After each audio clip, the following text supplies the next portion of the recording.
Hey, hey, hey. So dance to the white dragon here.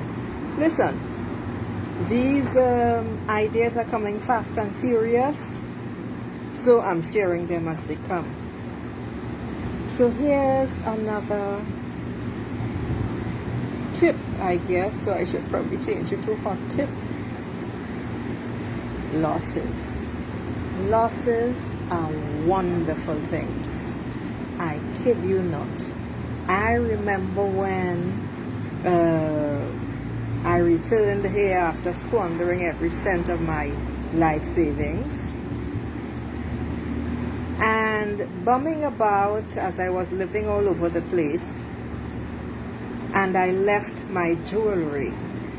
This is 17 years worth of diamonds and 18 and 24 karat gold bought in Dubai and other places. My special, my favorite, stuff bought in 6th Avenue Jewelry Department, my platinum hoops, because as soon as I saw them on Mariah, I wanted a pair, so I bought 2 pairs. And because I was living all over the place when I returned, I left them with my one bag of clothing with someone who said she would lock it in the security section in the library. Hello, Marie Tiber. And so when I finally got a place to stay in a shelter, where I ended up staying for 4 years, I returned for them because she said they were safe. Would you believe I had completely forgotten about them until I opened the bag, only to discover most of my Burberry belts and all of the jewelry was gone? Listen, I felt so devastated. I felt so devastated. I cannot describe to you the feeling. It's all I owned. I was in tears and there was no one to tell, because the mentality of this place is, how could you leave it there, even though, and obviously it was a rent-a-cop, as they are called in the US. They are the only ones who have access to it, so that person went into the bag. It's the only thing of quality that I owned, and I bought them because they were beautiful. And do you know, I mean, I went around in a daze. There was nobody to tell, as I said. The girl who put them in there, she was a librarian. She had been transferred, and as I say, I repeat, there was no one to tell. So I just cried in my heart. I just cried inside. Nobody cares, and nobody cared. The beautiful part is, I mean, as I talk about it, I still feel a little pinch in my heart for the beautiful things that I lost. But, and here is my point. As I look back now, 10 years later, because I've been back here 11 years. 11 is a magical number. Thank God. As I look back 10 years down the road, because all of that happened in my first year back in Trinidad and Tobago, I cannot believe,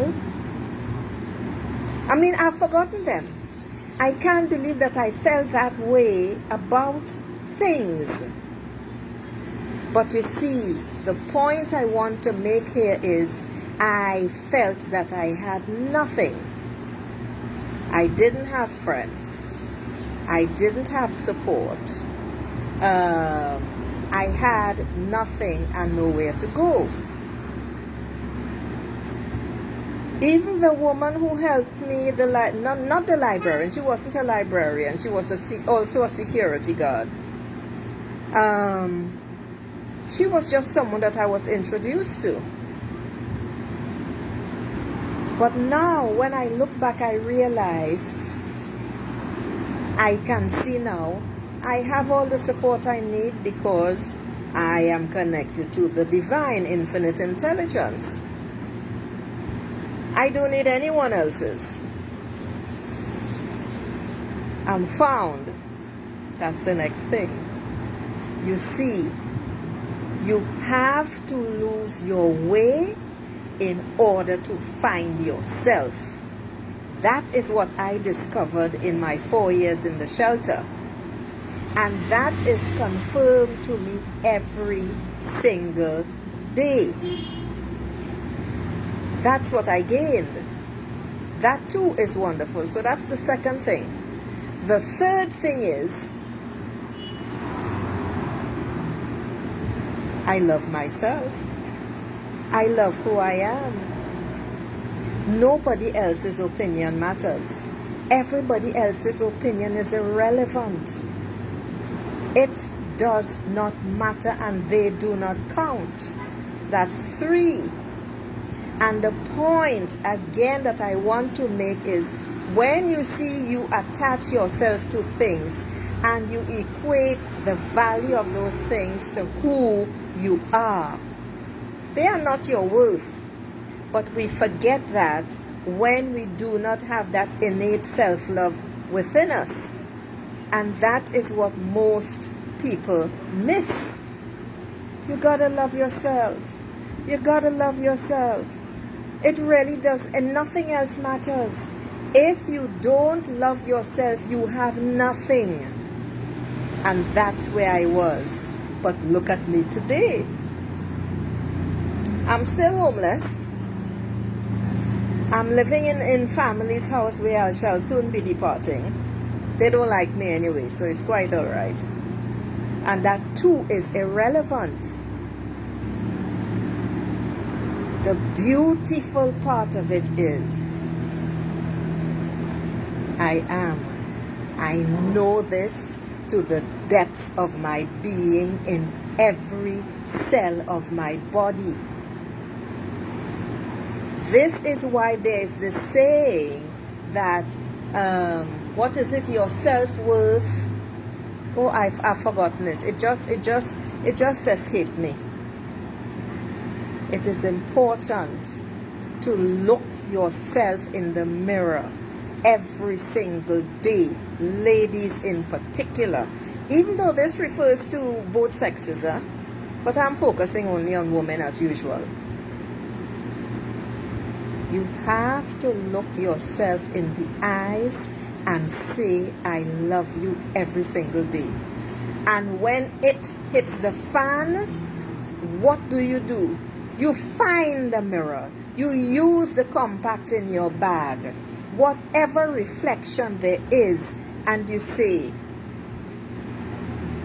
Catherine, even though it just hit the fan, even though somebody was just mean to me, even though I feel like crap, even though whatever, I still love you. I cannot overemphasize this enough. You have to love yourself more than anybody else ever could. And then you love yourself some more. So when challenges occur, when anything that is not pleasant happens, find yourself in front of a mirror and you tell yourself, even though such and such is happening, I still love you. Because guess who you're speaking to? You're not speaking to this flesh person, You are speaking to your inner child, the little you. That is the one who feels hurt. That is the one who experiences all the disappointments. That is the one who panics, because that is the little one who harbors, who holds all of your negative experiences and trauma. And when you react as the adult, it is because you are reacting to what she is feeling. You triggered the memory, and she is the one who is reacting, and consequently you react. And that is why that I love you are the 3 most important words in your dictionary. I kid you not. Every single day, and particularly during difficult times, with the snot running down your face and the tears rolling and you are crying rivers, you stand in front of that damn mirror and you say, I love you, despite whatever is happening, and you name it. You must name it. You don't go general. You don't go general. You don't say, because of this that is happening. You name how you feel. You put it into words. That is the only way to get it out. And that is the only way that you can begin to self-heal. I kid you not. I've done enough of that. The only place I didn't cry snot and tears was in the shelter, because things like that make you weak, and I had fights almost every single day, and I mean physical fights, people stoning me with bottles and all this sort of stuff, beating me with pieces of wood. No! After you go through that, it's either you break or you stand up. That is why nothing else matters, and that is why nobody can tell me shit. I know what I lived through, and nobody else can stand in my shoes. And I'm going to end with this, ladies. Nobody else can stand in your shoes either, because you are the only one who knows how you feel. You had your experiences, and unless someone was with you when it happened, only you know how you feel. You gotta embrace yourself. You gotta embrace that.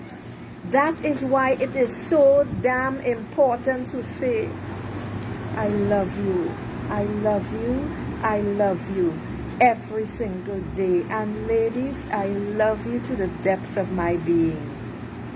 This is why I do this work. This is why I do this work. Because I want to be able to lift every single woman who is struggling with overwhelm and anything else, but who is struggling, because struggle is not necessary.